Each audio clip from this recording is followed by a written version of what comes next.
नहमदुहु व नुसल्ली व नुसल्लिमु अला रसूलिहिल करीम अम्मा बादु फ़अऊज़ु बिल्लाहि मिनश शैतानिर रजीम बिस्मिल्लाहिर रहमानिर रहीम कुल इन कुंतुम तुहिब्बूनल्लाह फत्तबिऊनी युहब्बुकुमुल्लाह व यग़फिर लकुम ज़ुनूबकुम वल्लाहु गफ़ूरुर रहीम आमन्तु बिल्लाहि व सदक़ल्लाहुल अज़ीम इन्नल्लाहा व मलाइकतहु युसल्लूना अलन नबी या अय्युहल्लज़ीना आमनू सल्लु अलैहि व सल्लिमू तस्लीमा अस्सलातु वस्सलामु अलैका या सय्यदी या रसूलल्लाह व अला आलिका व सहाबिका या सय्यदी या हबीबल्लाह। हम्द व सला के बाद इंतहाई वाजिबुल एहतराम इस पाक महफिल में तशरीफ़ फरमा काबिल कद्र गुलामान रसूल करीम सल्लल्लाहु अलैहि वालैहि वसल्लम, अस्सलामु अलैकुम व रहमतुल्लाहि व बरकातुहू। आज की ये महफिल आले नबी औलाद अली मोहतरम पीर सैयद मोहम्मद इकबाल शाह साहिब गिलानी रहमतुल्लाह अलैह के इसाले सवाब के लिए है। अल्लाह पाक इस महफिल का एहतमाम करने वालों को दोनों जहां की इज्जतें अता फरमाए और शाह साहब की कब्र मुबारक पर बग़ैर हिसाब के रहमतें नाजिल फरमाए। मुझे आज की महफिल के लिए पिछले साल की तरह भाई काशिफ सिद्दीक साहब ने और मोहतरम यासीन साहब ने दावत दी, मैं हाजिर हूँ। आपसे सिर्फ एक गुजारिश के बाद मैं अपनी गुफ्तगू का आगाज़ कर दूँगा। आप जितने दोस्त भी बैठे हैं, अल्लाह बंदे गिनता नहीं, उनके प्यार को देखता है। आपसे गुजारिश है कि महफिल पाक में आप बैठें इस तरह जिस तरह बंदा लगे कि खुदा के घर में भी बैठा है और महफिल में भी बैठा है। और थोड़ा थोड़ा जो दूर दूर फासले से बैठे हैं करीब हो जाएं, इससे कोई फर्क नहीं पड़ता। बंदे जितना भी हों, दो बंदे भी हों, महफिल का ताल्लुक निस्बत से होता है, बंदों की तादाद से नहीं होता। मस्जिद है, सैयदों की याद की महफिल है, आका का पाक जिक्र है, ये सारी निस्बतें महफिल को कहीं का कहीं ले जाती हैं।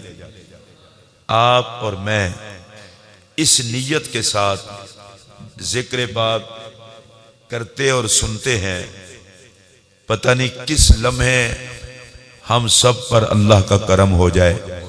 मैं अपनी गुफ्तगू का आगाज करने लगा हूं। अल्लाह का लाख लाख शुक्र है जिस मालिक ने हमें अपने प्यारे और आखिरी नबी की उम्मत में पैदा फरमाया और नबी पाक सल्लल्लाहु अलैहि वसल्लम पर अपनी बेमिसाल किताब कुरान मजीद को नाजिल फरमाया। हम जब नबी पाक सल्लल्लाहु अलैहि वसल्लम की जात पाक को देखते हैं तो मेरी तरफ ध्यान रहे कि आपकी जात भी रहमत है, आपकी सिफात में भी रहमत है और आपकी तालीमात में भी रहमत है। मेरे पाक नबी को अल्लाह ने सारे जहानों के लिए रहमत बना के भेजा। हुजूर को अल्लाह ने सिफत भी रऊफ रहीम और रहमतुल लिल आलमीन की अता फरमाई और वो जो 30 पारों वाला कुरान नबी पाक के दिल पर नाजिल किया, उसे भी मोमनों के लिए रहमत और शिफा बनाया।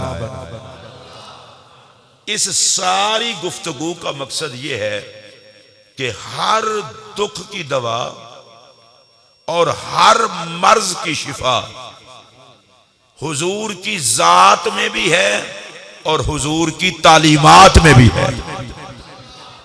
नबी पाक अलैहिस्सलाम के नौकर को चाहिए कि वो सरकार को रहमतुल लिल आलमीन जानकर आपका दामन थामे और आपकी तालीमात को बायस शिफा और रहमत समझकर उस पर अमल करे, ताकि वो जिस जहां में भी हो उसे मोहम्मद अरबी करीम की रहमत नसीब हो जाए।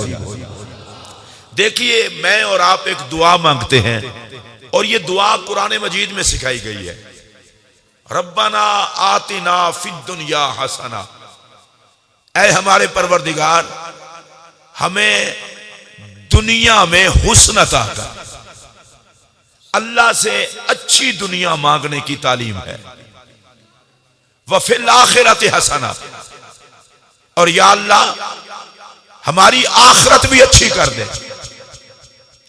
बड़ी तवज्जो चाहूंगा, न कुरान ये कहता है कि दुनिया बिल्कुल छोड़ दो, न कुरान ये कहता है कि आखिरत बिल्कुल भुला दो, बल्कि कुरान में रब ने बंदों को सिखाया यह है, मेरी बारगाह से मांगो या अल्लाह हमारी दुनिया भी अच्छी हो, हमारी आखिरत भी अच्छी हो। हर मुसलमान को यह दुआ सिखाई गई है। अगर यह दुआ रब को पसंद ना होती, अल्लाह कभी अपने बंदों को ना सिखाता। और अगर अल्लाह अपने बंदों के सवाल पर ये उन्हें अता न करना चाहता तो कभी अपने बंदों को ना सिखाता। अल्लाह कहता है मांगो मुझसे, दुनिया भी मांगो, आखिरत भी मांगो, इधर उधर धक्के ना खाओ, मेरी बारगाह में सवाल करो, या अल्लाह दुनिया में जिल्लत से बचा, आखिरत में जिल्लत से बचा, दुनिया भी अच्छी हो, आखिरत भी अच्छी हो। मैं दोहरा इसलिए बार बार रहा हूं ताकि आपको ज़हन नशीन हो जाए। यह कहना कि बंदा सिर्फ आखिरत के लिए जिए, इसका भी इस्लाम का तकादा नहीं है। और यह कहना कि दुनिया में खो जाए, इस्लाम यह भी नहीं सिखाता। इस्लाम यह कहता है जियो भी हुस्न से, मरो भी हुस्न से। अल्लाह से मांगो या अल्लाह अच्छी दुनिया, अच्छी आखिरत। अब जहन में सवाल पैदा होता है, ये अच्छी दुनिया क्या है, अच्छी आखिरत क्या है? तो जाहिर है एक दूसरे से पूछते रहेंगे तो जवाब नहीं बन पाएगा। अल्लाह के पाक कुरान से पूछते हैं, या अल्लाह अच्छी दुनिया क्या है, अच्छी आखिरत क्या है? अल्लाह फरमाता है लक़द कान लकुम फी रसूलिल्लाहि उस्वतुन हसना। धक्के ना खाओ, नबी की जात को किबला बना के दुनिया गुजारो, दुनिया भी अच्छी होगी, आखिरत भी अच्छी होगी। मोमिन की दुनिया दौलत और जायदाद से अच्छी नहीं होती। मोमिन की दुनिया हुजूर की गुलामी से अच्छी होती है, और मोमिन की आखिरत हुजूर की गुलामी से अच्छी होती है। मोमिन भूखा भी रहे, नबी का गुलाम हो तो इज्जत इसी की होती है। और मोमिन दुनिया से जाए, पीछे कुछ भी ना छोड़ के जाए, मोहम्मद अरबी का गुलाम हो तो इज्जत फिर भी इसी की होती है।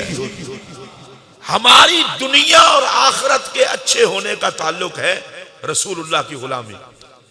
अब आइए मैं आपको अर्ज करूं, नबी पाक अलैहिस्सलाम का नौकर, हुजूर का गुलाम जब दुनिया से जाता है तो किस शान के साथ जाता है?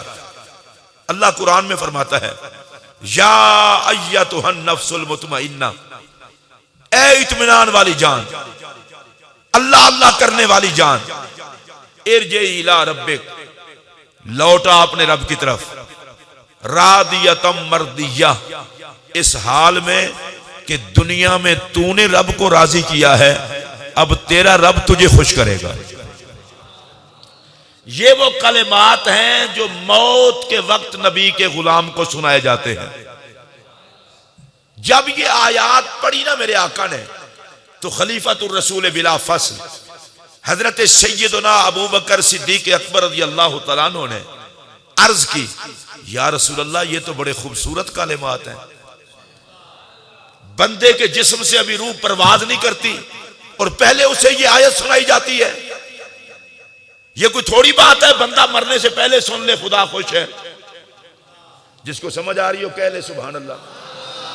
भाई अभी रूह ने परवाज नहीं किया, रूह जिस्म में है, रूह निकलने से पहले उस बंदे को कहा जा रहा है खुशी खुशी आ, तूने रब को राजी किया, अब रब तुझे राजी करेगा। और यही वजह है कि जब मोमिन को मौत आती है तो उसके चेहरे पर मुस्कुराहट होती है, उदास चेहरा नहीं होता, निखरा हुआ चेहरा होता है। उसकी वजह यह है कि वो मरता बाद में है और खुशखबरी पहले सुन लेता है। बल्कि एक हदीस पाक में है, रसूलुल्लाह अलैहि सलाम का गुलाम अभी चारपाई पे लेटा होता है, अभी उसे मौत नहीं आई होती, अल्लाह जन्नत में उसे उसकी जगह दिखा देता है। सातों आसमानों के ऊपर जन्नत है, जन्नत में रसूलुल्लाह के गुलाम की जहां रिहाइश है अल्लाह उसे दिखा देता है और अल्लाह फरमाता है अब तूने इधर आना है। और आपको पता है जन्नत में अपनी हसीन जगह देखकर नबी का नौकर खुश होता है और उसे इतना खुशी होती है कि मौत आ जाती है पर चेहरे से खुशी खत्म नहीं होती। ये कोई छोटी बात नहीं है कि बंदा मरने से पहले जन्नत में जगह देख ले, मरने से पहले उसे पैगाम आ जाए तेरा रब तुझसे राजी है, मसला ही सारा हल हो गया। हजरत सैयदना सिद्दीक़ अकबर रज़ी अल्लाह तआला अन्हु ने अर्ज की, या रसूलल्लाह ये तो बड़े खूबसूरत कलेमात हैं, कितना खुशकिस्मत बंदा है वो जिसको मरते वक्त ये कलेमात कहे जाते हैं। तो पता है मेरे और आपके प्यारे नबी अलैहिस्सलाम ने क्या फरमाया? फरमाया इन्नल मलाका सयक़ूलुहा लक, ऐ अबू बकर सुन लो, जब फरिश्ता तुम्हारे पास आएगा तो तुम्हें भी यही कलेमात सुनाएगा, फिर तुम्हारी रूह को कब्ज करेगा।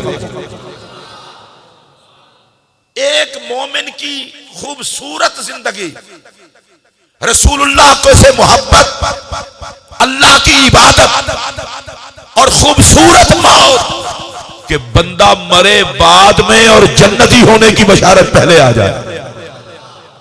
अल्लाह तबारक व तआला कुरान मजीद में अपने खास बंदों की अलामत जिनको वली कहा जाता है उनकी शान बयान करते हुए अल्लाह फरमाता है लहुमुल बुशरा फिल हयातिद दुनिया, जो अल्लाह के दोस्त हैं, अल्लाह के वली हैं, नेक बंदे हैं, अल्लाह उनको दुनिया में खुशखबरी देता है। अब इसके तात मुफस्सिरीन ने लिखा है पहली खुशखबरी यह है कि अल्लाह वलियों के चेहरे पर वो नूर पैदा कर देता है कि जो वली को देखता है उससे प्यार शुरू कर देता है। मखलूक खुदा अल्लाह की रजा के लिए प्यार करे, ये भी अल्लाह का फजल है। अब दूसरी चीज लहुमुल बुशरा फिल हयातिद दुनिया, दूसरी चीज यह है कि अल्लाह लोगों की जुबानों पर उस बंदे की तारीफ शुरू करा देता है। खुदा की मखलूक कहना शुरू कर देती है ये बंदा बड़ा नेक है, बंदा बड़ा अच्छा है। फरमाया ये ऐसे नहीं होता, ये अल्लाह के फजल से होता है। सहाबा किराम ने नबी पाक अलैहिस्सलाम से एक मसला पूछा, या रसूलुल्लाह सल्लल्लाहु अलैहि वसल्लम बाज दफा बंदा नेकी छुप छुपा के करता है और लोग उसकी तारीफें करना शुरू कर देते हैं कि फलां बंदा बड़ा नेक है, हालांकि वो बेचारा तो छुप के नेकी करता है। तो मेरे पाक नबी ने फरमाया ये अल्लाह की तरफ से बंदे को इनाम होता है, तू छुप के नेकी करता है, मैं रब हूं तेरा, मैं छुपने नहीं देता, लोगों की जुबान पर तेरा जिक्र जारी कर देता हूं। मुझे रसूलुल्लाह अलैहिस्सलाम की एक हदीस पाक याद आई। नबी पाक अलैहिस्सलाम फरमाते हैं सलातुल लैल तुनव्विरुल वजूह, ये जो रात की नमाज है, तहज्जुद वाली नमाज, ये चेहरों को पुरनूर कर देती है। कह लें सुभान अल्लाह। एक तो चेहरा वो है ना जो मेकअप के जरिए पुरनूर होता है, मैं उसकी बात नहीं कर रहा, मैं उन चेहरों की बात कर रहा हूं जिन्हें खुदा पुरनूर करता है। और इसमें मेरे नबी ने क्या फरमाया? रात की नमाज, वैसे तो 5 की 5 नमाजें अल्लाह पढ़ने की तौफीक अता फरमाए, इनसे नूर ही पैदा होता है। नबी पाक अलैहिस्सलाम का फरमाना है कयामत के दिन मेरी उम्मत पहचानी इस बात से जाएगी कि वुजू वाले आजाद चमकते होंगे, चेहरा चमकता होगा, हाथ चमकते होंगे, मसा करता है सर चमकता होगा, पांव चमकते होंगे। क्यों? इसलिए कि 5 नमाजों के लिए वुजू जो किया करता था। वैसे अगर अल्लाह हमें तौफीक अता कर दे और जिंदगी भर हम 5 नमाजें पाबंदी से पढ़ें और हशर में नमाजें चमका दें और हशर वालों को पता चल जाए ये मोहम्मद का गुलाम है, तो कितना सोहनी बात है। लेकिन सरकार ने फरमाया ये जो रात की नमाज है तहज्जुद के टाइम, इस वक्त की नमाज बंदे के चेहरे को रोशन करती है, नूर अता करती है। आपने देखा होगा, अल्लाह करे आपकी मुलाकात होती हो, जो अल्लाह के नेक बंदे हैं, जो अल्लाह के वली हैं, जिन्हें हम पीरान इज़ाम मशाइख इज़ाम कहते हैं, जो बामल लोग हैं, उनके पास आप देखें तो उनके चेहरे से नजर हटाने को जी नहीं चाहता, जी चाहता है इनको देखते रहें, और चेहरे में एक कैफियत पैदा होती है। अच्छा, लोग पूछते हैं जी क्या वजह है? अल्लाह के बंदो, वजह यह है कि मेरे पाक नबी ने फरमाया जो रात की तन्हाई में खलवत में रब की बारगाह में सजदा करते हैं, अल्लाह कहता है तुम छुप छुप के मुझे सजदे करते हो, मैं चेहरों को रोशन करके बता दूंगा ये मेरे खास बंदे हैं। कहिए सुभान अल्लाह। जो रात के टाइम अल्लाह को याद करते हैं, इबादत करते हैं, अल्लाह उनके चेहरों को मुनव्वर कर देता है। और मैं आपको अगली बात बताऊं, जिनके रब चेहरों को मुनव्वर करता है उनकी कब्रों को भी रब मुनव्वर कर देता है। चेहरों की रौनक और कब्र की रौनक याद मुस्तफा से है और इबादत खुदा से है। बड़ा बेवकूफ आदमी है वो जो जिंदगी को तबाह करे, और खुशकिस्मत बंदा वो है जो जिंदगी के जितने लम्हात मिले हैं वो खुदा की फर्माबरदारी में गुजार दे, मुस्तफा की फर्माबरदारी में गुजार दे। रसूलुल्लाह अलैहि सलाम का एक फरमान ज़ीशान बड़ा आसान जो हर किसी को समझ में आ जाए। सरकार ने फरमाया कमा तईशून तमूतून व कमा तमूतून तुबासून, जिस तरह की जिंदगी गुजारोगे मौत भी वैसी ही आएगी, और जिस तरह की मौत आएगी हशर भी वैसा ही होगा। इसलिए किसी बंदे को इस चक्कर में नहीं पड़ना चाहिए कि भाई मेरी मौत कैसी होगी, देख ले दुनिया में जिंदगी कैसी गुजार रहा है। मैं इसलिए भी कह रहा हूं आजकल मौत बड़ी एडवांस ही हो गई है, पता ही नहीं चलता, बंदा फौत हो जाता है। पहले लोग अस्पताल में दाखिल होते थे, बीमार होते थे, कोई किस्मत वाले लोग हैं जो बड़ा अरसा बीमार हूं और बाद में जाके फौत हूं। अब तो कहते हैं मेरे पास बैठा था और मर गया। इस बेएतबार जिंदगी के लिए खुदा को नाराज ना करें, रसूलुल्लाह को नाराज ना करें। चंद लम्हात के लिए हमेशा की जिंदगी को तबाह ना करें। मेरे पाक नबी का इरशाद है अक्लमंद बंदा वो है जो मौत के बाद के लिए तैयारी करता है। दुनिया में तो कोई किसी के काम आता है, मरने के बाद तेरे अमाल ने काम आना है और तूने रब की बारगाह में पेश होना है। आज कुछ लोग ये भी होते हैं, कहते हैं जी हम पर तो कुरान और हदीस के कोई मसाइल असर ही नहीं करते। हजरत अम्मा आयशा पाक रज़ी अल्लाह तआला अन्हा से किसी ने पूछा था, ए मोमनों की माँ ये तो बता मेरा दिल बड़ा सख्त है, कोई ऐसा वजीफा बता दे जिससे मेरा दिल नरम हो जाए। तो उम्मुल मोमिनीन अम्मा आयशा सिद्दीका ने जो वजीफा बताया वो सुनिए। फरमाया जब कोई बंदा बीमार पड़ा हो ना तो उसको पूछने के लिए जाया कर, तेरा दिल नरम हो जाएगा। सेहत होती है ना, बड़ा नखरा होता है, और जब बंदा बीमार पड़ा होता है, किससे पानी मांग रहा होता है, किससे दवाई मांग रहा होता है, तो तबीयत साफ हो जाती है। इतना सी तेरी औकात है और तू बिपरा फिरता है। उसने कहा अम्मा अगर फिर भी मेरा दिल सख्त रहे, तो आपने फरमाया कि फिर जनाजे में शरीक हुआ कर, तेरा दिल नरम हो जाएगा। देख लेना जनाजे वाला कुछ नहीं साथ लेके जा रहा। मैं बड़ा हैरान होता हूं, हमारे यहां रिवाज है ओ भाई जनाजा रखना, मैंने चेहरा देखना है। यार जिस खुशी से मरे हुए का चेहरा देखते हो, काश जिंदगी में किसी को खुश होकर यूं मिल लेते। आज बड़ा शौक है उसका मुंह देखने का, और जिंदगी में उसे देखकर तो मुंह चढ़ा लेते थे। फिर कफन खोलकर उसका मुंह देखा जाता है, उसको कंधा दिया जाता है। कभी आपने सोचा ये शरीयत ने कंधे पे बड़ा सवाब रखा है, फिर आप मुंह देखते हैं। असल में शरीयत तुम्हें समझाना चाहती है कंधा देख के देख लो क्या लेके जा रहा है। चलो यकीन नहीं आता, कफन खोल के देख लो क्या लेके जा रहा है। अरबपति था, आज देखो क्या लेके जा रहा है। कितनी जायदाद का मालिक था, क्या लेके जा रहा है। और इसमें हिकमत क्या है, अगर वो लेके नहीं जा रहा तो तुमने लेके क्या जाना है। मैं हैरान होता हूं बहैसियत मुसलमान होने के कि हम उस जायदाद के लिए अपनी दुनिया को तबाह करते हैं, जिंदगी को, कि जिसने मर के साथ नहीं जाना। खाए कोई और जवाब कोई दे। आपको मेरी बात समझ आ रही है? एक बंदा 4 करोड़ रुपया छोड़ के जाता है तो रब को हिसाब कितने का देगा? 4 करोड़ का। और वो 4 करोड़ खाया किसने? पीछे वालों ने। हिसाब वो दे रहा है। उससे पूछा जाएगा बता कैसे कमाया, फिर कैसे खर्च किया। अब बंदा दुनिया से चला गया और जिस औलाद के लिए और रिश्तेदारों के लिए छोड़ गया, पता नहीं उनमें से कोई उसके लिए हाथ उठा के दुआ भी करता है या नहीं करता। इस दौलत ने, इस दुनिया ने बंदे को अंधा कर रखा है। मीठी इतनी है, इसका असर इतना है। हर बंदा चाहता है बस मैं ये कर लूं, मैं वो कर लूं, मैं ये कर लूं। कुरान कहता है अल्हाकुमुत तकासुर हत्ता ज़ुरतुमुल मकाबिर। तुमने बाज ही नहीं आना, तुम्हारा मुंह कब्र की मिट्टी भरेगी, कोई और शय नहीं भर सकती। लाखपति इस चक्कर में है करोड़पति हो जाऊं, करोड़पति कहता है मैं अरबपति हो जाऊं, अरबपति कहता है मैं खरबपति हो जाऊं, खरबपति कहता है चलो खरबू और भी कमा लूं। उधर कब्र बुला रही होती है, तेरा तो टाइम ही थोड़ा रह गया है। साथ किसी चीज ने नहीं जाना, औलाद ने भी साथ बोले नहीं जाना, जायदाद ने साथ। आप में से जो साथ ले जाना चाहते हो वो ना बोले, बाकी बोले।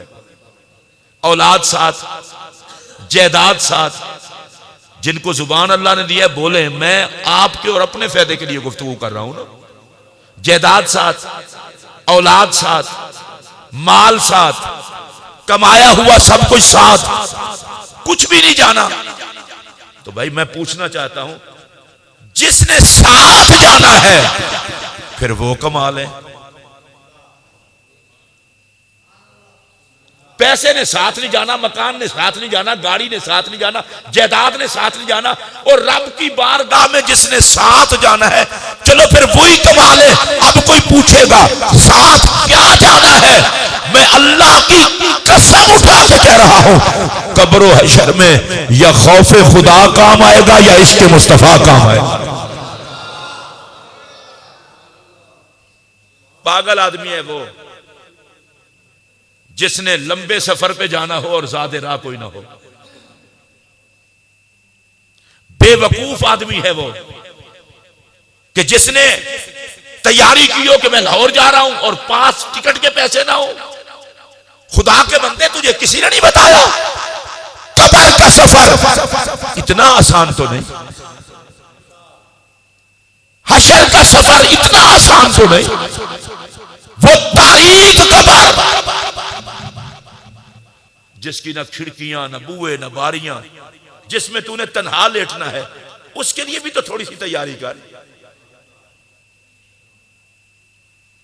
तेरे तो बेडरूम का एसी खराब हो जाए तो जान पे पड़ी होती है, सोऊंगा कैसे। यहां तो फिर और कमरे हो सकते हैं, कब्र में तो तन्हा सोना है। उस कब्र के लिए तैयारी कर। और मेरे पाक नबी ने साफ साफ फरमाया खुज़ मिन दुनिया का ले आखिरत का, दुनिया से उठते हुए खाली ना जाना, अपनी आखिरत के लिए कुछ लेके जाना। ये दारुल अमल है, दारुल जज़ा है आखिरत। जो करोगे वो भरोगे। जब हम इसाले सवाब की महफिल में बैठते हैं या किसी की मौत की महफिल में बैठते हैं, काश उस वक्त हम अपना मरना भी याद कर ले। हमारे अंदर एक बुरी चीज आ गई है, हम जिस बंदे को दफनाते हैं ये सोचते हैं बस आखिरी बंदा था जो मर गया, अब किसी ने नहीं मरना। भाई हमसे बड़े बड़े नेक लोग, अच्छे लोग दुनिया से चले गए, हमने भी चले जाना है। यहां जितने बंदे बैठे हैं मेरे समेत, कोई बंदा ऐसा नहीं जो अपने रिश्तेदारों को कंधों पे उठा के खुद छोड़ के ना आया हो। और आपको पता है जैसे ही बंदा फौत होता है तो शरीयत का ऑर्डर क्या है, देर ना करो जल्दी दफनाओ। जन्नती है तो लेट क्यों करते हो, जहन्नमी है तो घर रख के क्या करना है। मुझे एक बात आप बताएं, वो जो करोड़ों रुपए की कोठी बनाई हुई थी, मरने के बाद 2 दिन भी वहां ना रह सका, और मरने के बाद बंदा इतना बेख्तियार हो जाता है कि घर वालों के रहमो करम पे है, चाहे तो दफना दे चाहे तो इंतजार में रख ले। वो पड़ा हुआ जनाजा मुंतजिर है, कब कंधा दोगे, कब दफनाओगे, किसी को कुछ नहीं कह सकता। बस भाई सादा सी बात अर्ज करूंगा, एक सांस पे तू लगा फिरता है, पता नहीं उस सांस ने तुझे अकड़ाया हुआ क्यों है। मेरे अंदर सांस है, मेरा अभी ऐलान हुआ खतीब पाकिस्तान मुफ्ती साहब, ये सांस निकल जाए, मुफ्ती खतीब खत्म, मैयत साहब। आप में से जो बैठे हैं, कोई हाजी साहब है, कोई नमाजी साहब है, कोई कारी साहब है, कोई नात खां है, सांस निकल जाए तो मैयत। अच्छा, एक और बात आपको अर्ज करना चाहता हूं, बड़ी ध्यान से बात सुनना। गरीब मरता है, जितना कफन गरीब का होता है उतना ही अमीर का होता है, फिर अमीरी गरीबी का नखरा क्या हुआ। गरीब को भी 2 चादरें और अमीर को भी। चलो आपने अगर ज्यादा लेना हो तो ले लेना, लेकिन मेरे साथ बोले तो सही। मुझे जितना पता है इतना ही, कफन तो इतना ही होता है। और जब बंदा आता है, नखरे देखो इस खुदा की मखलूक के, आता है एक जैसा, दुनिया से जाता है एक जैसा, दुनिया में फिर नखरा किस बात का। जब अमीर पैदा होता है तो पैदा होते ही यूके के सूट पहन के पैदा होता है। जिस हाल में अमीर आता है उसी हाल में गरीब आता है। जिस हाल में अमीर ने कफन में जाना है, गरीब ने भी उसमें जाना है। 4 दिन अल्लाह अमीर और गरीब रखता है, बंदे की फूफाई नहीं संभाली जाती। अल्लाह कहता है तेरी मत मारी गई, जब तुझे भेजा था तो एक जैसा था, मेरे पास आएगा तो एक जैसा है। मैं तो आजमाता हूं दौलत लेके अकड़ता है या मेरे बंदों से प्यार करता है। ये तो हमेशा की साथी नहीं है। हमेशा की साथी सिर्फ और सिर्फ खुदा की याद। मुझे एक हदीस पाक याद आई है, एक गरीब आदमी अल्लाह की बारगाह में पेश होगा। अल्लाह फरमाएगा, गरीब आदमी मैं रब होकर तो इससे मादरत करता हूं, मैं अगर चाहता तुझे भी पैसे दे देता, मेरे खजाने में कौन सी कमी आती है। अल्लाह सबको अमीर कर दे, उसके खजानों में कोई कमी, और अगर वो सबको मोहताज कर दे तो उसका कोई बिगाड़ सकता। वो तो कादिर मुतलक रब है। फरमाया मैंने तुझे गरीब बनाया था हिकमत के तहत, और लोगों ने तुझे सताया कि तकड़ा नहीं है, कमजोर आदमी है। जैसे आजकल हमारे यहाँ मुसीबत है, जिसके पास इक़्तिदार हो, ताकत हो, बरादरी की पावर हो, वो गरीब आदमी को मचल के रख देते हैं। मैं बड़े प्यार से ये कह रहा हूं, किसी गरीब को रगड़ा लगाने से ये सोच लिया कर, इस गरीब का भी रब है, जिसका कोई नहीं होता उसका भी रब है। अगर बंदे को पता चल जाए ना कि ये जो मैं ज्यादतियां करता हूं इसकी सजा क्या होगी, तो कोई किसी पे ज्यादती ना करे। नबी पाक अलैहिस्सलाम फरमाते हैं, कयामत के दिन एक बंदा अल्लाह की बारगाह में पेश होगा, उसने लोगों के हक देने होंगे। अल्लाह फरमाएगा, फरिश्तों जिस जिसके हक देने हैं उन सब के गुनाह इस पे लाद दो और इसकी नेकियां उनको दे दो। फरिश्ते कहेंगे, या अल्लाह नेकियां इसकी खत्म हो गई और अभी हक लेने वाले मौजूद हैं। अल्लाह फरमाएगा, इस तरह करो कि उन सबको जन्नत दे दो और इसको सजा दे दो। मुझे बताएं, जो इख्तिदार के नशे में गर्क होकर, जो ये समझकर मेरी बरादरी ज्यादा है और ये तन्हा रहता है, मैं इसको सता लूं, जब कयामत के दिन उनकी ज्यादतियों के बदले में जहन्नम में जलेगा, पछताएगा नहीं। और वो गरीब जुल्मों पर सब्र करने की वजह से अल्लाह कहेगा, तुमने सब्र किया था, तुम्हारा कोई पूछने वाला नहीं था, मैं तो हूं ना। दुनिया की कोई अदालत तुम्हें फैसला ना दे सके, मैं तो इंसाफ दिलाऊंगा। जाओ तुम जन्नत में चले जाओ। तो बताओ, गरीब तो फिर वो हुआ जो लोगों के हुकूक पे डाके डालता है, और जिसने किसी गरीब से भला किया हुआ उसका भी सुन ले। अल्लाह गरीब बंदे से माजरत करेगा, कहेगा तू मेरा बंदा है, मैं चाहता तुझे दौलत दे देता, बस मैंने नहीं दी। मैंने कहा देखो गरीब रह के शिकवे करता है या मेरा शुक्रिया अदा करता है। या अल्लाह तू मालिक है, तूने जिस हाल में रखा, अब माजरत किस बात की। अल्लाह फरमाएगा, नहीं आज मैं तेरी शान दिखाना चाहता हूं। या अल्लाह वो क्या? फरमाया वो देख लाइन में लगे हुए हैं हिसाब देने के लिए अमीर लोग। अल्लाह एक एक पैसे का हिसाब लेगा। अच्छा आप सियाने बंदे हैं, जरा मुझे एक बात बताएं, जब पैसे पैसे का हिसाब देना पड़ेगा तो फिर हमारा क्या हुआ? आप जरा सोच लें और फिर मैं आपसे सवाल करता हूं। भाई मैं 5 रुपए का भी हिसाब देना पड़े मुझे, 50 का भी, 500 का भी, 1000 का, फिर मेरा अपना तो कुछ ना हुआ। और अगर मुझे अल्लाह ताला जिंदगी दे 50 साल, 60 साल, 70 साल और एक एक लाजे का हिसाब ले तो फिर अपनी जिंदगी क्या हुई? आपको मेरी बात समझ आ रही है? अल्लाह हाथों का हिसाब ले इस्तेमाल कैसे किए थे? अल्लाह जुबान का पूछे जुबान कैसे इस्तेमाल की थी? आंखों का पूछे आंखें दी थी क्या इस्तेमाल किया था? दिमाग दिया था सोचता क्या था? पांव दिए थे किधर चल के जाता था? भाई मैं मस्जिद में बैठ के आपको कह रहा हूं, जब रब पूछेगा पांव का इस्तेमाल क्या किया, हाथ का इस्तेमाल क्या किया, आंख का इस्तेमाल क्या किया, जुबान का इस्तेमाल कहां किया, दिमाग का इस्तेमाल कहां किया, दौलत का इस्तेमाल क्या किया, तो अक्ल नहीं आ रही, फिर अपना तो कुछ नहीं, वो तो सब कुछ उसका है। उसने अमानतन दे के हमें आजमाया हुआ है कि मेरी अमानत से खयानत करते हो या वफा करते हो। और मैं मस्जिद में बैठ के कह रहा हूं, सलाम उस बंदे के मुकद्दर को जिसे गुर्बत में भी खुदा याद रहे, दौलत में भी खुदा याद रहे।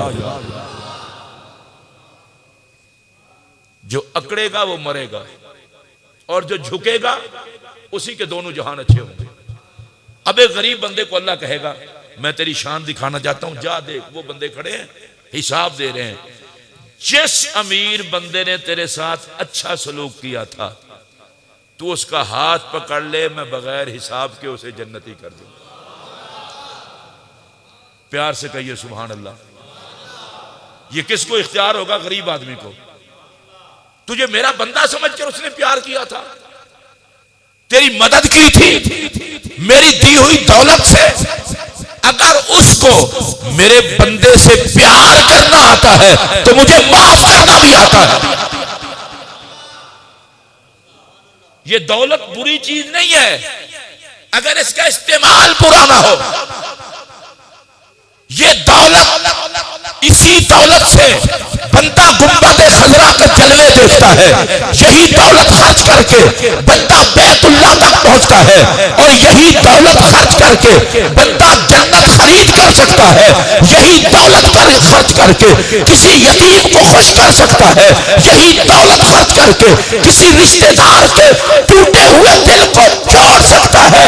सुन लो मेरा ये जुमला, अगर ये दौलत सिद्दीक़ अकबर का नौकर बना दे खर्च करने में तो एक एक पैसा बंदे को जन्नती भी बना सकता है।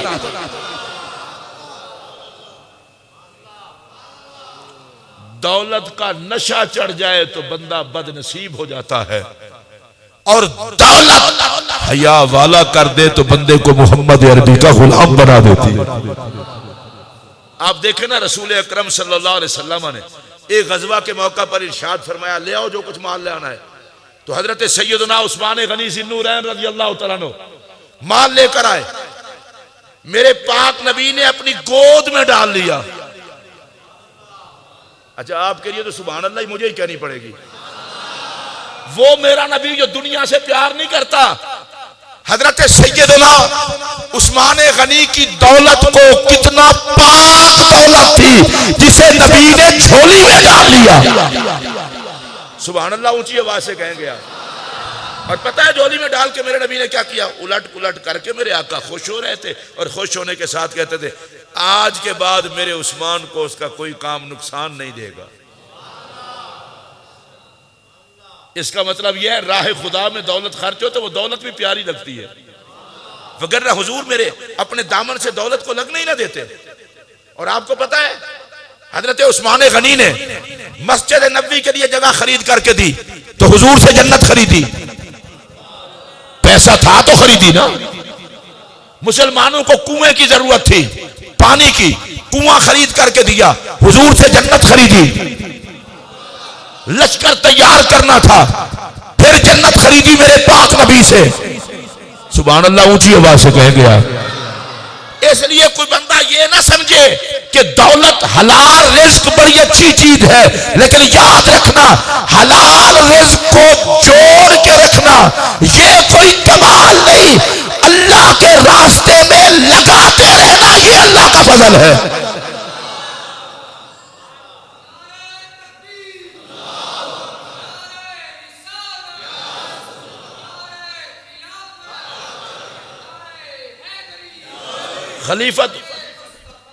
खलीफतुर रसूल बिला फस हजरत सैयदना सिद्दीक अकबर रज़ी अल्लाह तआला अन्हु मक्का के अजीम ताजिर थे, सुप्रीम कोर्ट के चीफ जस्टिस थे, सरकार का कलमा पढ़ा, सब कुछ नबी पे लुटा दिया।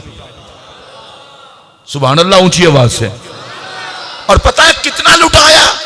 हत्ता के कपड़ों को बटन दरख्त के कांटों के लगाने पड़े। मेरे पाक नबी की बारगाह में अल्लाह ने फरमाया जिब्राइल या अल्लाह क्या डर है? फरमाया जाकर मेरे मोहम्मद को कहो अबू बकर को मेरा सलाम कह दें और पूछें दौलत कमा के मजा आया या मोहम्मद पे लुटा के मजा आया।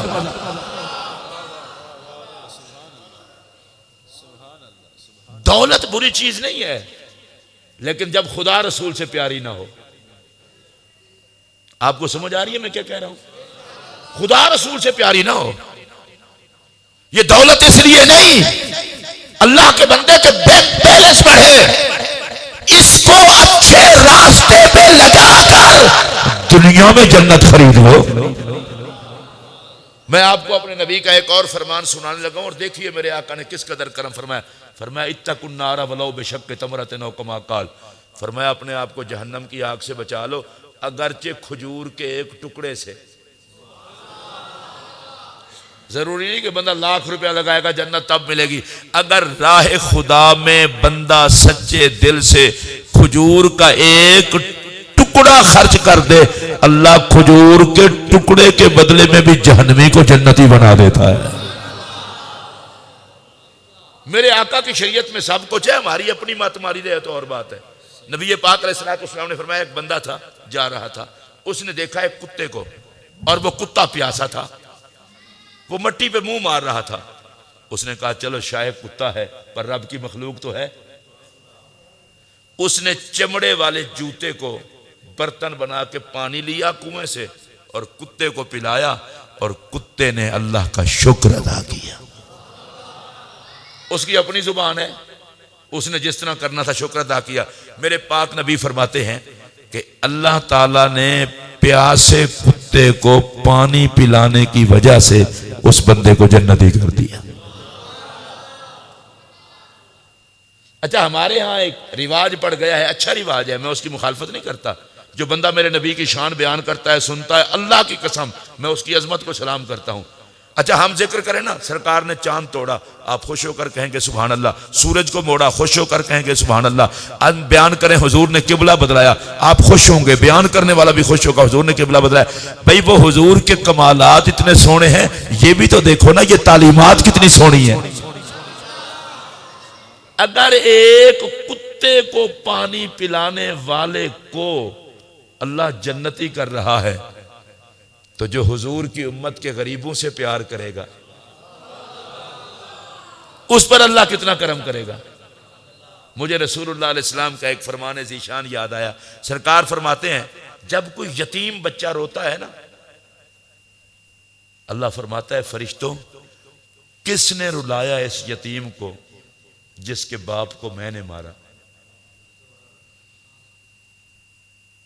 अगर मौत मजबूरी ना होती तो औलाद को छोड़ के भी कोई मरता।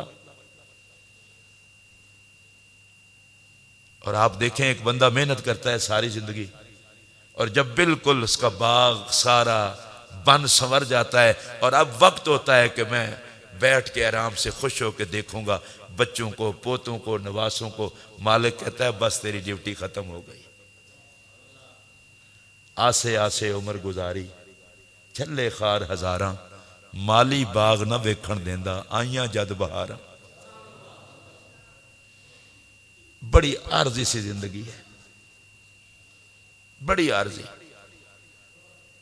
कोशिश करें आप मेरे लिए दुआ करें, मैं आपके लिए कोशिश करें कि जब दुनिया से जाए तो खुदा की मखलूक से प्यार करके दुनिया से जाए।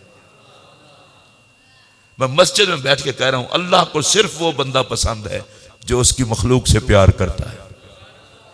मेरे नबी को वो पसंद है जो हुजूर की उम्मत से प्यार करता है। पता नहीं इन चीजों को हम क्यों भुला देते हैं कि मेरे पाक नबी अलैहिस्सलाम ने फरमाया था, खैरुन्नास मन यनफउन्नास, तुम में से अच्छा और बेहतरीन आदमी वो है जिसके वजूद से लोगों को नफा पहुंचे। और हमारी सूरत क्या है कि लोगों से हमें नफा पहुंचे, और हुजूर की तरबियत क्या है कि तुझसे लोगों को नफा पहुंचे। अगर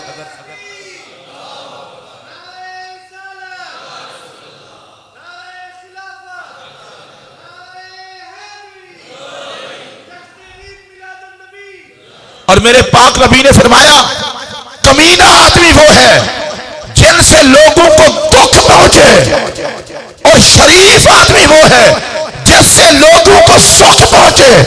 मैं मस्जिद में बैठ कर कह रहा हूं, दौलत हो, इख्तिदार हो, बरादरी हो, अगर मखलूक खुदा उससे तंग है तो वो कमीना आदमी है। बंदा गरीब हो और मखलूक उससे खुश हो तो अल्लाह की कसम हुजूर के फरमान के मुताबिक वो शरीफ आदमी।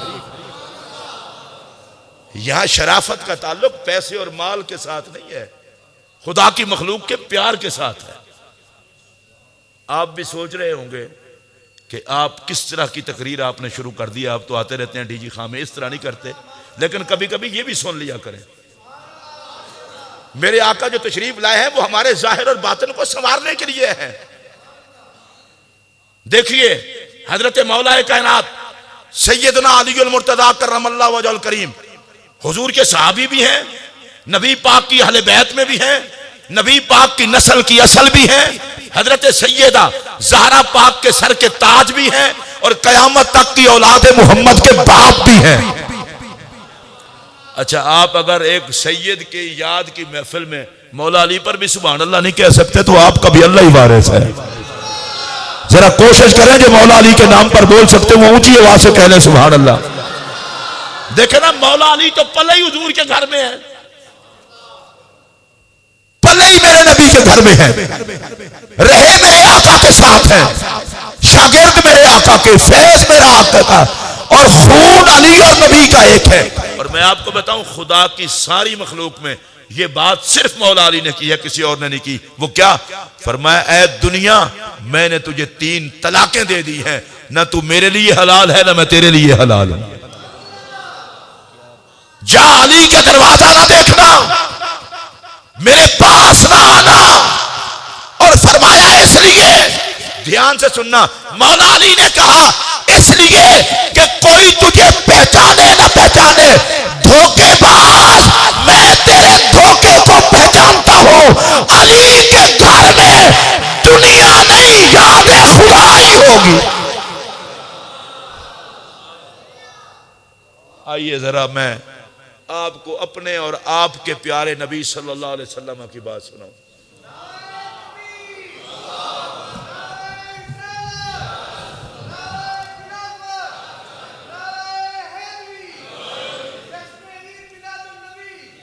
जनाब जिब्राइल अमीन हाजिर हुए, और मैं एक बात की तरदीद करना चाहता हूं। ये जो शेर पढ़े जाते हैं जहलों वाले, सलाम उस नबी पर के जिसके पास ना सोना था ना चांदी थी, अकल के अंधों मेरे नबी को गरीब बताते हो। कुछ पास ना रखना और बात है, कुछ पास ना होना और बात है। असल में आप सुन्नी लोग हैं, आपको क्या फर्क पड़ता है मैं क्या कह रहा हूं। भाई मेरे पास कुछ ना हो, ये है मेरा कंगला होना, और सब कुछ हो कुछ पास ना रखूं। मेरे आका के पास था सब कुछ, पास रखते कुछ नहीं थे। और ये बात बरेली वालों को समझ आई है। इमाम हसन रज़ा बरेली बोले हैं, कहते हैं मालिक के कौनैन हैं, गो पास कुछ रखते नहीं। दोनों जहां की नेमतें हैं आपके खाली हाथ में। ऊंची आवाज से बोलो। ये कहना जी नबी के पास था कोई नहीं, अंधे हो। मेरे नबी का हाथ यदुल्लाह, और मैं मस्जिद में बैठ कर कह रहा हूं हूं खुदा के सारे खजानों पर अल्लाह की अता से कब्जा है मोहम्मद अरबी का। सारी नेमतें हुजूर तकसीम करते हैं। या अल्लाह जो बोले इसको भी हुजूर के दर से नेमतें मिले। और ये बात मैं अपनी तरफ से नहीं कह रहा, मेरे पाक नबी ने फरमाया इन्नमा अना कासिमुन वल्लाहु योती, फरमाया अल्लाह देता है तकसीम मैं करता हूं, खजाने खुदा के हैं, तकसीम मुस्तफा की है। अच्छा, आप में से जो हजरात जुबान रखते हूं और जो नबी से लंगर लेने के आदमी वो ऊंची आवाज से कहें सुभान अल्लाह। नहीं, मैं एक मरतबा फिर कोई बंदा मुसलमान किस्म का बंदा चुप ना रहे, ऊंची आवाज से कह दे सुभान अल्लाह। मैं फिर ये बात कह रहा हूं और इसको पल्ले बांध ले, खजाने खुदा के हैं, तकसीम मुस्तफा की है, खजाने खुदा के हैं, कब्जा मुस्तफा का है। मेरा नबी जमीन पर बैठकर सारे खजाने हत्ता के जिसे चाहता है जन्नत भी अता कर देता है मेरे नबी के पास सब कुछ, लेकिन पास कुछ नहीं रखते। अच्छा, पास हो कुछ ना रखना ये कमाल है। हुजूर गौसे पाक रज़ी अल्लाह तआला ने कहा था अगर अल्लाह मुझे सारे जहान की नेमतें दे देना मैं फौरन लोगों में तकसीम करके फारिग हो जाऊं। ऊंची आवाज से बोलो, इसलिए कि औलाद नबी हूं, हम माल रखा नहीं करते, बांट दिया करते हैं। हजरत इमाम जाफर सादिक अलैहिस्सलाम, आपने एक बंदे से पूछा, फरमाया बताओ कैसी गुजर रही है? उसने कहा जी अल्लाह का शुक्र है, बहुत अच्छी गुजर रही है। अल्लाह कुछ देता है तो शुक्र अदा कर देते हैं, नहीं कर देता तो सब्र करते हैं। इमाम जाफर सादिक ने कहा वाह, ये काम तो मेरे शहर के कुत्ते भी करते हैं। कुछ मिल जाए तो शुक्र अदा करते हैं, ना मिले तो सब्र करते हैं। तुम कहते हो मैं भी ये और वली बने फिरते हो। उस वक्त के लोग जिद्दी नहीं होते थे। उसने आपके पाँव पे हाथ रख के बुजुर्ग ने कहा हजूर आप हुजूर का खून है, आप बताएं आपकी कैसी गुजर रही है? फरमाया अल्लाह का शुक्र है। अच्छा हुजूर ये बताएं आप क्या करते हैं? और ये सुनना जरा फिर हौसले से, फिर आपको पता चलेगा खून नबी की कीमत का। हजरत इमाम जाफर सादिक ने कहा अल्लाह कुछ ना दे तो शुक्र करते हैं।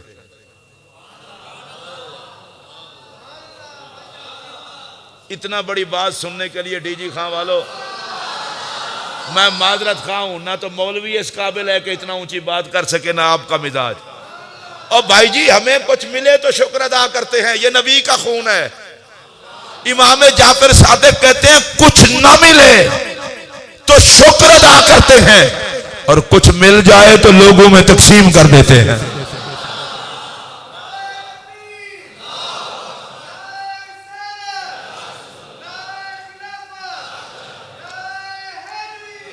अच्छा मैं आपसे पूछना चाहता हूं ये क्या बात हुई, कुछ ना मिले तो शुक्र अदा करते हैं?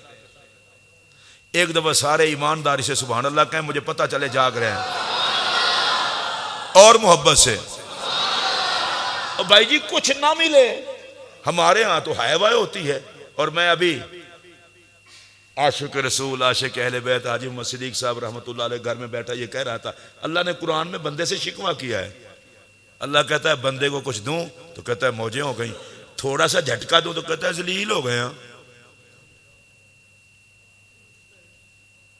अल्लाह कहता है बड़ा नाशुक्र है ये इंसान, बस चोपड़ियां मुंह च होण तो मैं ठीक करना, जे थोड़ा जी तकलीफ आ जाए सबर नहीं होता। और ये अहले बैत है, कुछ ना मिले तो शुक्र। चलो जड़े लोग तुसी सुभान अल्लाह नहीं कह सकते, मैंने इजाजत दो थोड़ी देखो मैं कह छड़ा इस वास्ते कि तुसा लंबा सफर करना है, मैं तो लाहौर ही जाना है। फिर सुने तवज्जो से, कुछ ना मिले तो शुक्र। मैं जब ये बात समझाऊंगा तो मजा आ जाएगा। पता है क्यों? इमाम जाफर सादिक ना कुछ ना हो तो फिर बंदा रह ही खुदा की याद जोगा रहता है, तो शुक्र अदा करते हैं मालिक तूने अपनी याद के लिए हमें खाली रखा। हजूर अलैहिस्सलाम की बारगाह में जनाब जिब्राइल आए अल्लाह का पैगाम लेकर। फरमाया महबूब अगर आप चाहें तो इन पहाड़ों को सोने का बना दें और वो आपके साथ चला करें। ऊंची आवाज से कह दें।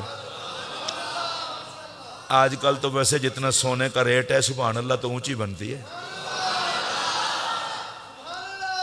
सोने के बना दें पहाड़ों को और वो आपके साथ चला करें। मैं इस पर एक बात अर्ज करना चाहता हूं, ये सरकार को क्यों कहा गया पहाड़ सोने के बना दें? अल्लाह जानता है ना महबूब ने बांटने जो हैं। सोने के पहाड़ बना दें और साथ चला करें। मेरे पाक नबी ने कहा नहीं, या अल्लाह मुझे सोने के पहाड़ नहीं चाहिए, मैं तेरी बारगाह में दरखास्त करता हूं मुझे एक दिन खाने को दे और एक दिन भूखा रख। मैं रुक के इसलिए गया हूं भाईजान, बाद ही कोई गल्ला कर लेना स्पीकर वाले भाई, इधर मेरे वाल तवज्जो कर यार।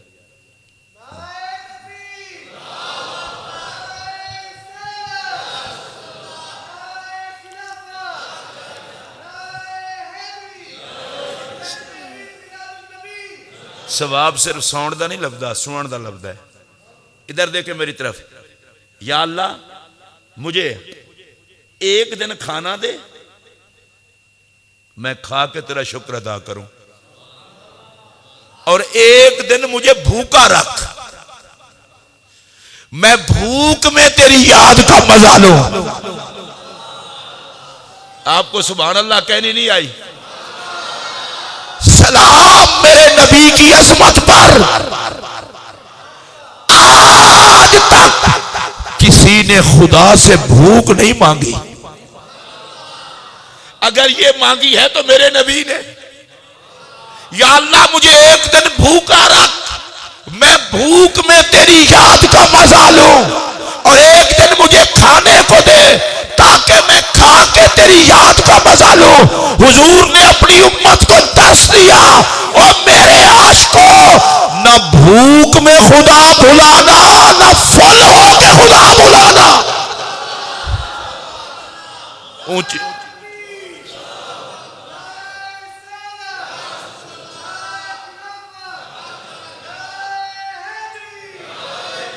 अच्छा, आप लोगों ने नारा साहब ने लगाया है, चलो ये जिसने नहीं लगाया उससे मैं लगवाता हूं, अभी सारा जवाब दे। नारा तकबीर, नारा रिसालत, नारा हैदरी, नारा गौसिया, अजमत व शान सहाबा, अजमत व शान अहले बैत। अच्छा, आप हजरात महफिल में अगर आ जाए ना तो इस तरह ना बैठा करें जैसे हारे हुए कैंडिडेट होते हैं। आप रसूलुल्लाह के गुलाम गुलाम लगें। और मैं वल्लाह आपको ये बात कह रहा हूं, मैं अपनी जिंदगी की मोहब्बत भरी तकरीर कर रहा हूं, आपको सुना रहा हूं भाई। हुजूर की जात को आईना बना के अपनी जिंदगी को संवारो ना। जरा सा कारोबार में झटका लग जाए रोना शुरू कर देते हो। उम्मती उस नबी के हो जिसने दुआ की, या अल्लाह भूखा रख, भूख में तेरी याद का मजा लूं। वो खा के तो हर कोई याद करता है, पर भूख में अल्लाह अल्लाह करना। ऊंची आवाज से कह दें सुभान अल्लाह। मेरे नबी ने अल्लाह की बारगाह में अर्ज की, या अल्लाह मुझे भूख दे और मैं भूख में तुझे याद करूं। मुझे लगता यह है, रब ने कहा प्यारे महबूब, करबला में हुसैन भी तो तेरा ही बेटा होगा ना। हुसैन मिन्नी वाना मिन हुसैन, हुसैन मुझसे मैं हुसैन से। हुसैन मज़हर है मेरे नबी का। मुझे लगता यह है कि 3 दिन रात हुसैन को भूखा प्यासा रख के फिर तिलावत कुरान, फिर सजदा, ऊंची आवाज से बोलो, फिर सजदा, फिर दीन की अजमत का खुतबा, फिर यजीद के सामने टकराना, फिर लाशें उठाना। करबला ने कहा लोगों, भूखे प्यासे रहकर किसी ने याद खुदा को देखना हो तो मैदान करबला को देख।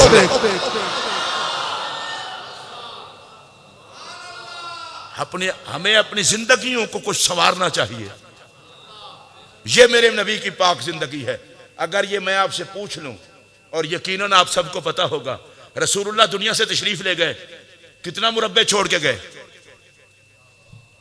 जायदाद क्या छोड़ी? कहेंगे कुछ भी नहीं।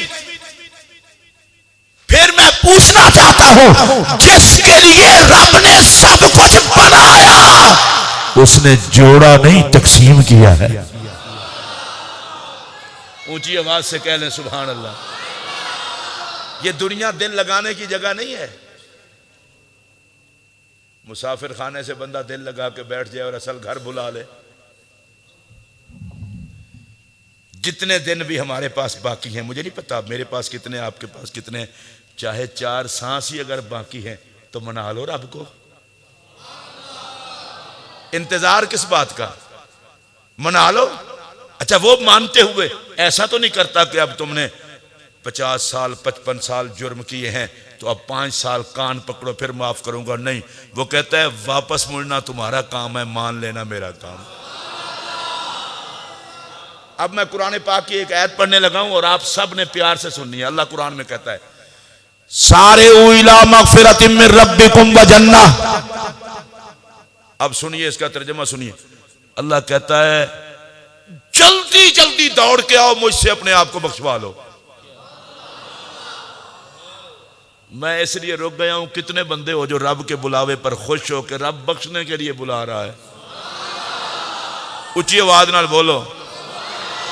देखिए भाई जी मैं फिर कह रहा हूं, अल्लाह कहता है कुरान में सारे अगर कोई अरबी ग्रामर पढ़ा हुआ बंदा है ना तो ये सारा यो सारे मुसारा तन ये बाब मुफाला है और इसमें मुकाबला पाया जाता है। अब मेरी तरफ ध्यान दे के बात सुनना। अल्लाह कहता है सारे इला मगफिरतिम मिर रब्बिकुम, अपने रब से बख्शवाने में जल्दी का मुकाबला करो ना। भाई आसिफ सिद्दीक कहे मैं पहले जाऊंगा रब से बख्शवाने, इकबाल चिश्ती कहे मैं जाऊंगा, भाई यासीन कहे मैं जाऊंगा, काशिफ भाई कहे मैं जाऊंगा, हजरत कहे मैं जाऊंगा, आप कहे मैं जाऊं। अल्लाह कहता है जल्दी करो, दौड़ लाओ ना इस पासे। तुम इस चक्कर में पड़े हुए, फलाने ने 6 दुकानें बनाई है, मैं प्लाजा बनाऊंगा, उसने 1 बनाया, मैं 2 बनाऊंगा। और प्लाजे कम नहीं आना, कम तो रब की बख्शिश होना है। सुभान अल्लाह, ऊंची आंखों। अल्लाह कहता है सारे शैतान तुम्हें रोकेगा, बड़ा वक्त पड़ा है, उसकी न मानना। मैं रब कह रहा हूं जल्दी आओ। अच्छा मैं मस्जिद में बैठकर दुआ करने लगा हूं, या अल्लाह जो बोले ये तो जल्दी जल्दी अपने आप को बख्शवाए, जो मुंह नीचे कर ले या अल्लाह फिर ये लगा रहे अपनी किस्मत को। हाथ खड़ा करके कहे जो जल्दी रब की तरफ जाना चाहते हैं, ऊंची आवाज में तो जिन्हों का हाथ अपना वे चुक लवो। अब भाई जी मौलवी होवे, पीर होवे, सूफी होवे, बख्शिश दी सारे लोड़ जे, सारे ही हाथ चुक लवो। अल्लाह बुला रहा है सारे जल्दी आओ। मैं जरा रुक के इसलिए गया हूं, बड़ा मुंह सुझा के कह अल्लाह तो बड़ा बेनियाद है। मैं कहा अच्छा वो बेनियाद होके बुला रहा है, तू बता तू कहां जा रहा है? बड़ा चबल है तू। अल्लाह कहता है आ तुझे बख्शूं। मुझे दुख है जो खुदा की रहमत के इस अंदाज पर नहीं बोले। मैं कसम उठा के कहता हूं मैं अपने आप से इतना प्यार नहीं करता जितना मेरा रब मुझसे प्यार करता है, और तुम भी अपने आप से इतना प्यार नहीं करते जितना तुम्हारा रब तुमसे प्यार करता है। अल्लाह कहता है देर ना करना, जल्दी आ जाओ। शैतान तुम्हें बरगलाएगा, धोखा देगा। अल्लाह कहता है पागल ना बनो, शैतान तुम्हें जलाना चाहता है और तुम्हारा रब तुम्हें बचाना चाहता है। आ जाओ। अच्छा या अल्लाह किधर आ जाए? फरमाया इला मगफिरतिम मिर रब्बिकुम, बस इतना कह दो या अल्लाह बख्श दे, बुला जो रहा हूं बख्श दूंगा। खुद तो नहीं ना आ रहे, मेरे बुलाने पे आ रहे हो। अच्छा या अल्लाह सिर्फ बख्शेगा? फरमाया ना वह जन्नत आओ, गुनाह भी माफ, जन्नत भी लिख दूंगा, बस आ जाओ। अच्छा तो ये क्या फिर डीजी खां से दरिया सिंध पे जाना पड़ेगा? ना ना ना ना ना, ख्यालात सारे छोड़ के, जरूरी नहीं है कि मजमे में बैठकर, घर जाके कमरे में बैठ के कह दे मालिक लेट की माफी चाहता हूं, इधर कमरे में मैं हूं और कोई नहीं, और तू मेरा रब है। जैसे मेरी बदियों पे पर्दा डाला हुआ था, आज चुपके चुपके से बख्श दे।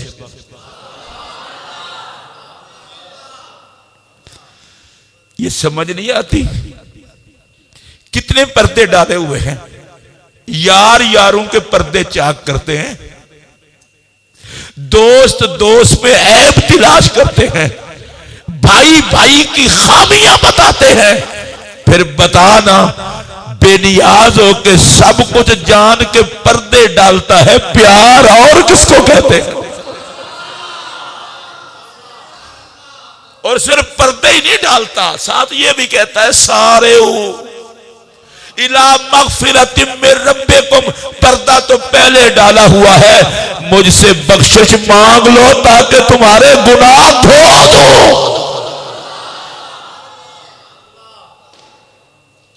और मैं जब ये आयत पढ़ता हूं तो मेरा तो कलेजा ठंडा होता है, आपका भी हो तो खुश हो जाना।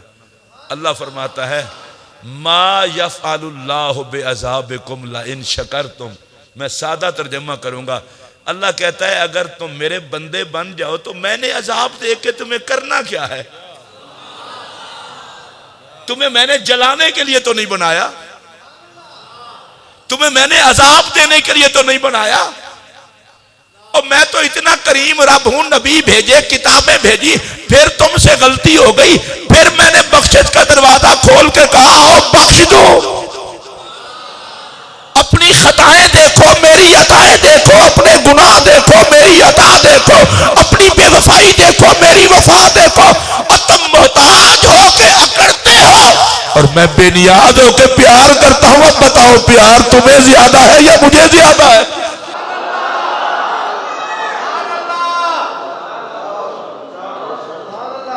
इसलिए कह रहे हैं कि इतना करीम रब को भुला बैठे। अल्लाह कुरान में कहता है या अय्युहल इंसान, ओ इंसान मा गर्रका बिरब्बिकल करीम, तुझे किस चीज ने अपने करीम रब के बारे में धोखे से डाला है, धोखे में डाला है? वो तो बड़ा करीम रब है, बुला अल्लाह, हमारा रब तक आती रहेगी, करीम रब है, बुला रहा है, आ जाओ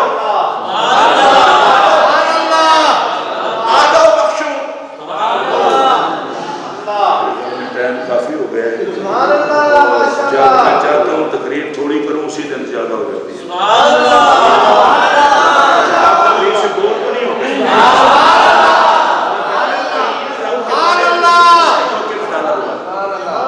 क्यों धोखे में पड़े हुए?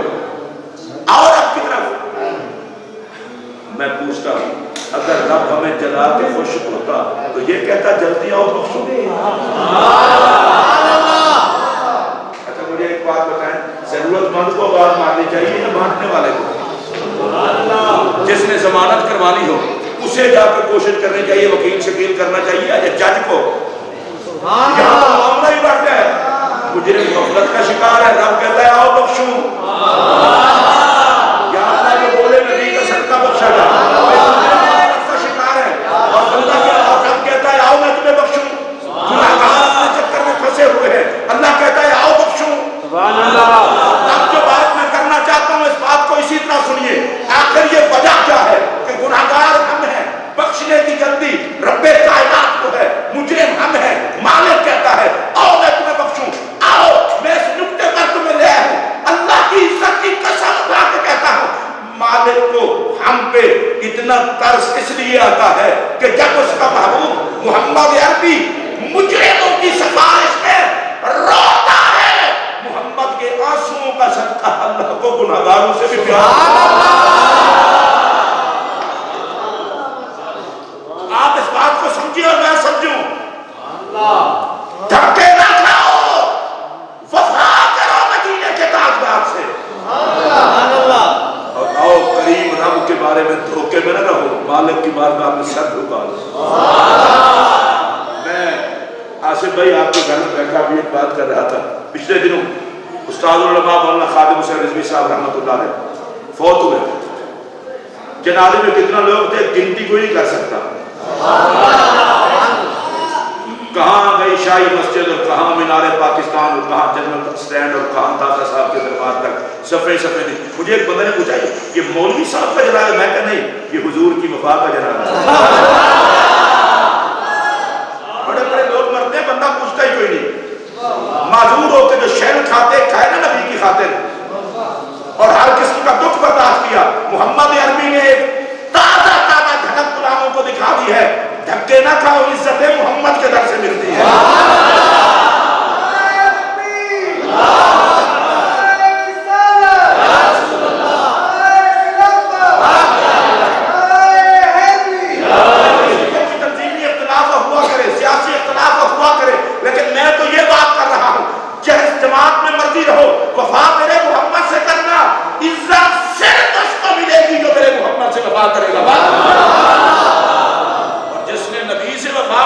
उसे कभी इज्जत नहीं मिलेगी। और आज जिनके इसाले सवाब की महफिल है, इनका तो ताल्लुक ही औलाद रसूल से है। अब सुभान अल्लाह ऊंची आवाज से कह रहे हैं, किसी को चुभे या ना चुभे मुझे इससे कोई फर्क नहीं पड़ता। मैं कुरान और सुन्नत की रोशनी में कह रहा हूँ, मेरे नबी का फरमान है। हुजूर ने फरमाया, अल्लाह मैंने अपनी बेटी का नाम फातिमा इसलिए रखा है कि अल्लाह ने औलाद फातिमा पर जहन्नम को हराम कर दिया है।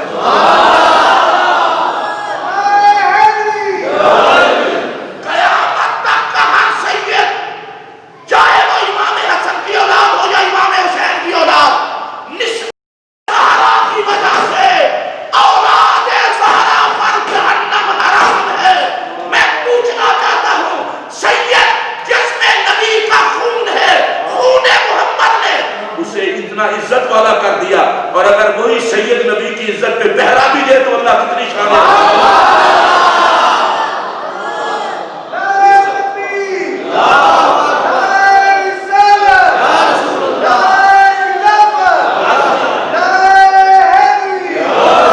इज्जत सारी मिलती है नबी पाक का सदका। आप सुभान अल्लाह कहिए ऊंची आवाज से। आज इस मस्जिद में बैठकर मैं किसी से हाथ खड़े नहीं करवाऊंगा।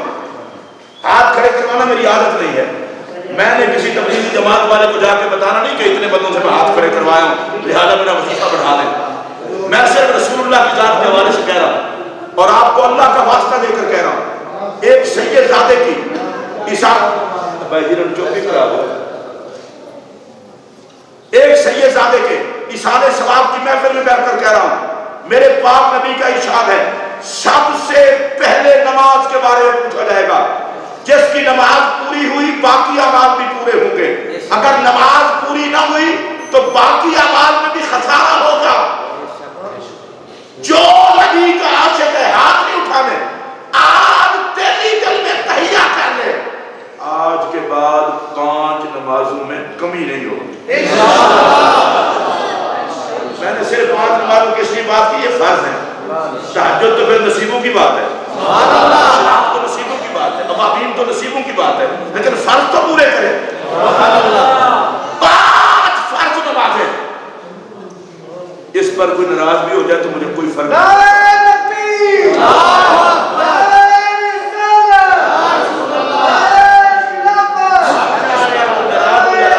मुझे कोई फर्क नहीं पड़ता। मैं अल्लाह की कसम उठा कर कह रहा हूं, जो 5 नमाजों का पाबंद नहीं, उसे शर्म आनी चाहिए नबी का आशिक कहलाते हुए।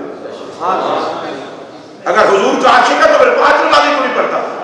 सुभान अल्लाह।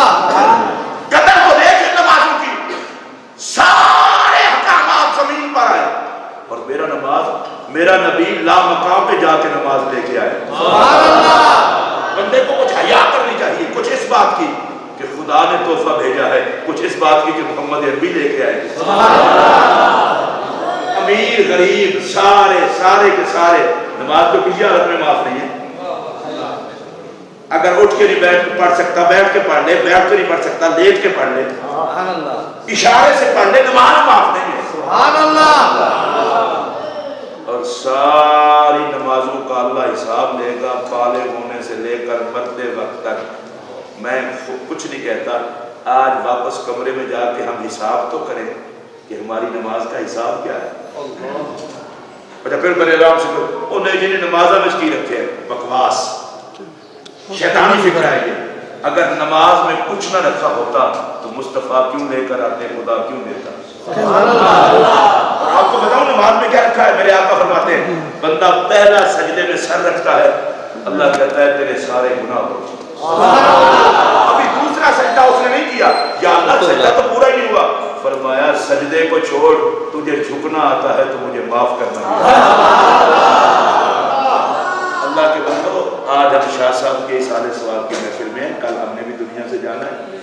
कोशिश करें थोड़ा थोड़ा अपने आप को सुधारें। हमारे यहाँ मुसीबत ये बन गई है, नारे हमारे ज्यादा हैं, अमल थोड़ा है। ये नारा मुझे बहुत अच्छा लगता है, गुलामी रसूल में मौत भी कबूल है, लेकिन इससे पहले ये होना चाहिए ना, पहले रसूल की गुलामी में जिंदगी गुजार लें, फिर नबी की गुलामी में मर लें। डायरेक्ट मरने का शौक है, जीने का शौक नहीं। अब आप मुझसे खुश नहीं होंगे, लेकिन ना भी हूं तो मुझे कोई फर्क नहीं पड़ता। तो मस्जिद में जो आशिक रसूल लगता है दुकान पे भी लग,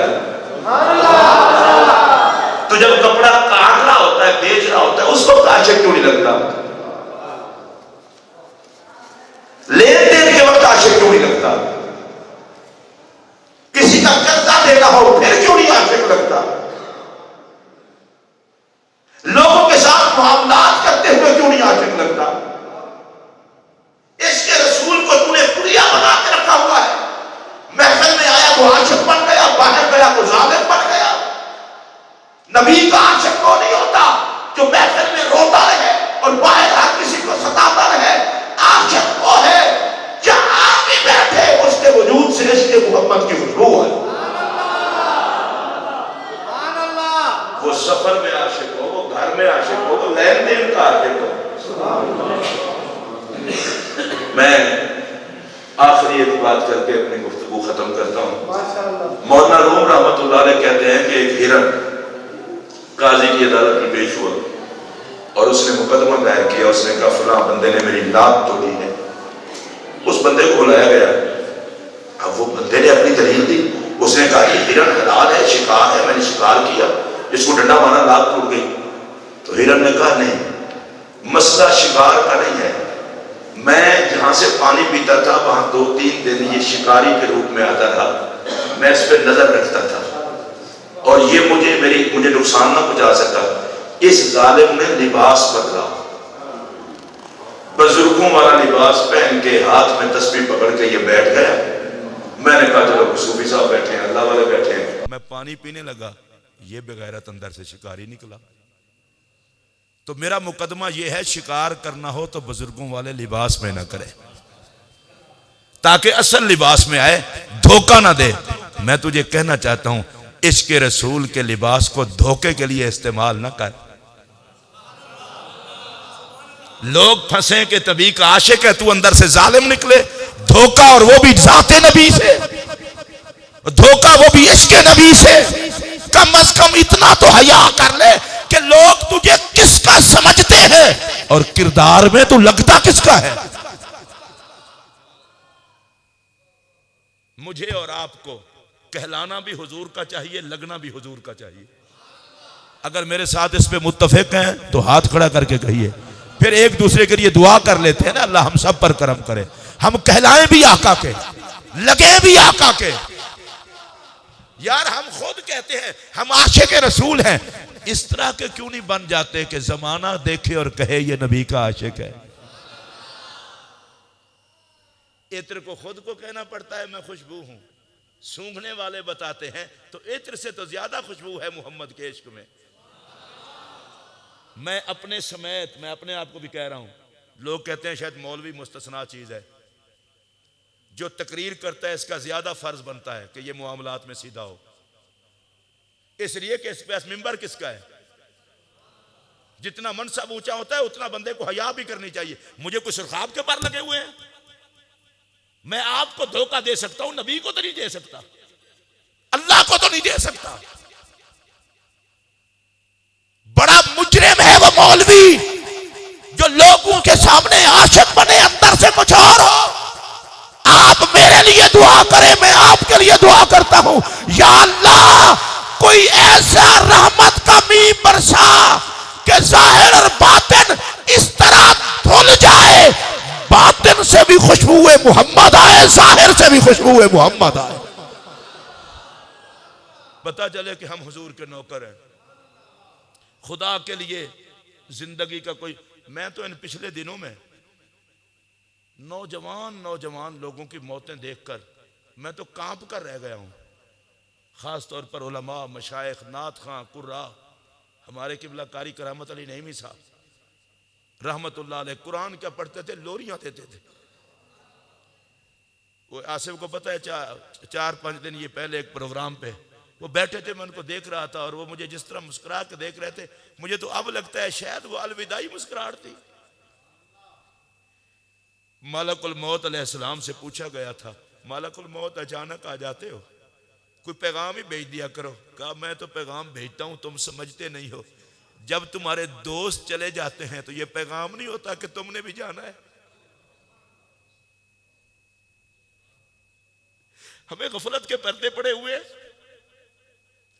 भाई को दफना कर जिस भाई को मौत याद ना आए, बेटे को दफना कर जिस बाप को मौत याद ना आए, और घर के प्यार के रिश्तों को जिन्हें कब्र में पहुंचाकर मौत याद ना आए, इससे बड़ा पागल कोई होगा।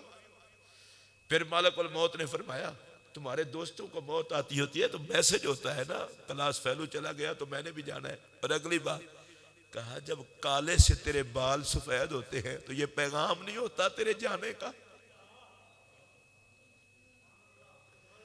फरमाया, जब तेरी जिस्मानी कुव्वत कमजोर हो जाती है, उठा नहीं जाता, घुटने दर्द करते हैं, नजर कमजोर हो गई है, सर चकराता है, पिंडलियां कमजोर है, फरमाया ये पैगाम होता है ना, जाने का वक्त करीब है। मालिकुल मौत ने कहा, मैं अचानक नहीं आता, मैं तो पैगाम भेजता ही रहता हूं, तू तवज्जो नहीं करता। आज आप देख लें, 70 साल का बाबा भी होगा ना, दुआ ये करवा रहा होगा कि दुआ करे अल्लाह मुझे सेहत दे दे। ये दुआ नहीं करवाएगा, मुझे अल्लाह ऐसी सोच दे कि मेरी आखिरत संवर जाए। मरना तो हमें मजबूरन पड़ता है, वगरना कौन मरे। मेरे पाक नबी ने फरमाया, सियाना बंदा वो है जो मरने के लिए तैयारी करे। हजरत अम्मा आयशा ने कहा, जनाजे को कंधा दिया कर, तेरा सख्त दिल नरम होगा। फरमाया, अगर फिर भी सख्त दिल नरम ना हो, फिर ये सोचा कर मैंने भी मरना है। और मैं मौला अली के इस फरमान पर अपनी गुफ्तगू को ख़त्म कर रहा हूँ। मौला कायनात फरमाते हैं, कफ़ा बिल मौत वाइज़ा, इंसान को नसीहत करने के लिए मौत काफ़ी है, किसी और नसीहत की ज़रूरत नहीं है। इसलिए कि एक तो वक्त से इधर उधर नहीं होती, और जब आती है तो कुछ उठाने नहीं देती। इतना अजीब चीज है कि बंदा मर्ज पर, बिस्तर मर्ज पर पड़ा हो ना, तो अब कहे जी मैं 4 करोड़ का मालिक हूं, मैं अल्लाह के नाम पे देता हूं। शरीयत कहती है ना, सिर्फ तिहाई में वसीयत कर, तेरे जीते जी 2 हिस्से का तो मालिक नहीं रहा।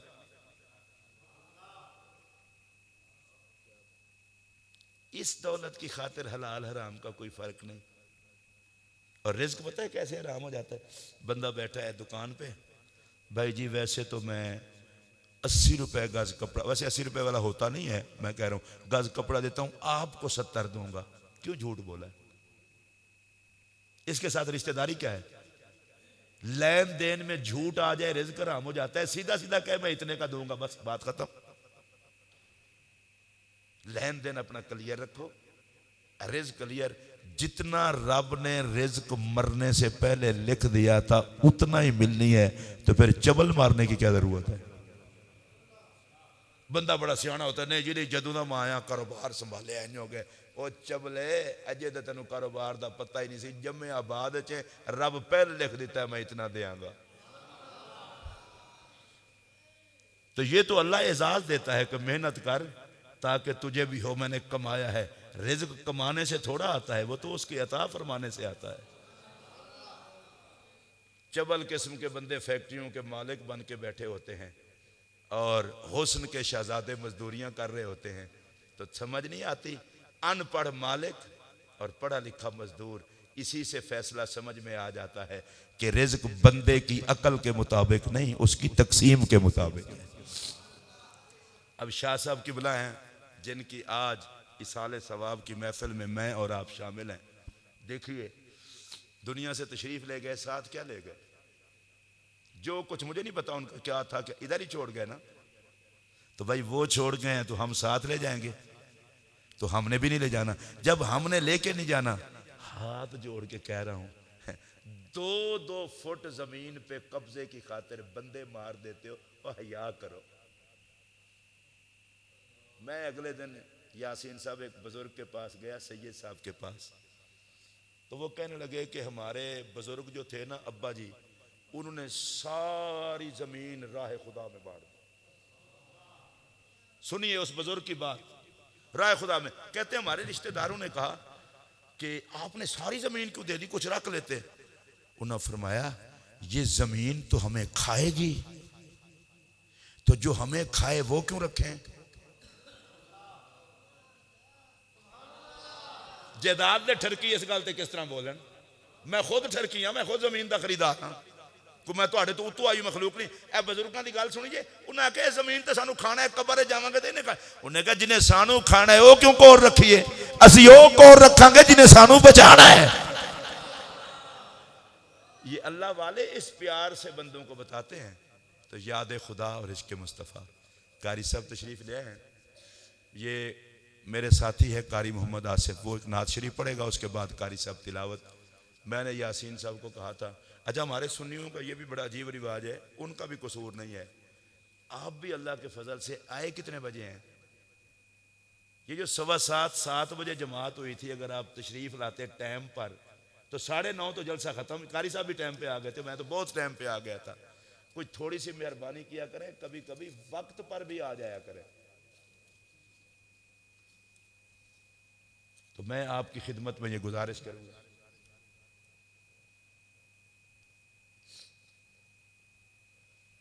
जी मैंने इशारतन तो दुआ पहले कर दी थी, लेकिन शाह साहब की साहबजादी साहिबा, अल्लाह ताला उनको सैयदा ज़हरा पाक की पनाह में रखे, हवादिसात से बचा के रखे। वो अपने वालिद गिरामी की मोहब्बत में, याद में ये महफिल कराती हैं। और उसके लिए मैं एक ही नाम बता दूं, मेरे पाक नबी का इरशाद है, जो माँ बाप के जाने के बाद उनकी बख्शिश की दुआ करे, अल्लाह उसे भी जन्नती कर देता है। और जो माँ बाप को दुआ में याद रखे, उस पर खुदा भी राजी, मुस्तफ़ा भी राजी। अल्लाह उनकी साहबजादी साहबा पर भी करम फरमाए, और जिस भाई ने यहाँ एहतमाम किया अल्लाह उसे भी जज़ाए खैर अता फरमाए। और फिर जो सबब बने यासीन साहब हैं, अच्छा इनको मैंने देखा है, महफिल किसी की भी हो, स्टेज लगाने की नौकरी करते हैं। इनको पता है ना, मालिक की नौकरी की जाए तो मजदूरी मिल ही जाती है। ए भाई जी, सरदारां लई कुर्सियां विछाना ते चादरां विछाना होर गल है, तो मदीने दे ताजदार लई विछाना। अल्लाह इनको भी जज़ाए खैर अता फरमाए, काशिफ भाई को भी, आसिफ भाई को भी, इनके सारे भाइयों को, आप सबको भी। तो आसिफ साहब नात पढ़ते हैं, इसके बाद कारी साहब तिलावत करेंगे। हुण सारे बंदे रल के एक नारा ला सकते हो? चलो मैं नारा लवाना, जरा नाल दे बंदे नूं चेक करना भी लाया सारे हैं। नारे तकबीर, नारे रिसालत, नारे तहकीक, नारे हैदरी, नारे गौसिया, अल्लाह मुहम्मद चार यार हाजी ख्वाजा कुतुब फरीद।